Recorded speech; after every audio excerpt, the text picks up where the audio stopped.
মনের কোফার ভিতরে রাখা কোরআনও বলি আল্লাহ আর জায়গা তৈরি দাঁড়ি আল্লাহর হতো এই যে মানুষের ভুল বুঝানি কোরআন দি আল্লাহর খোফ ভিতরের ভিতরে এক জেরাও নাই।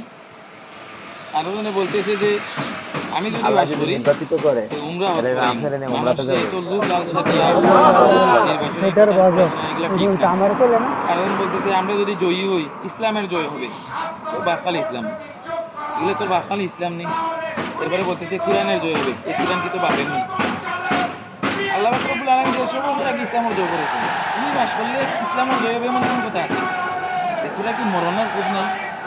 আল্লাহ বলছেন যে এখন মানুষের ইন্নাল্লাহ তারা মিনাল মুমিনিনা আনফুসাহুম ওয়া আমওয়ালাহুম বিআন্না লাহুমুল জান্নাহ। আমি তোর এটা কিনে নিছি আল্লাহ বলে আমি তোর কিনে নিছি তোর জানমালের কথা তোর জান্নাত দিয়ে কিনছি।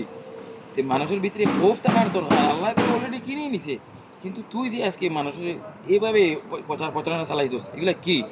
এগুলা কি নির্বাচনী প্রচারণা হয়? মানুষের ভিতরে মানুষের বুঝান যে আমরা ইসলামী আইন প্রতিষ্ঠা করবো এগুলো বুঝা। মানুষের ইসলামী আইন প্রতিষ্ঠা না বুঝাই এই যেভাবে বলতেছে যে আমরা এটা করবো আর কোরআন নিয়ে মিথ্যা প্রচারণা এর ইসলাম নিয়ে ইসলামের অবমাননা এগুলো কি?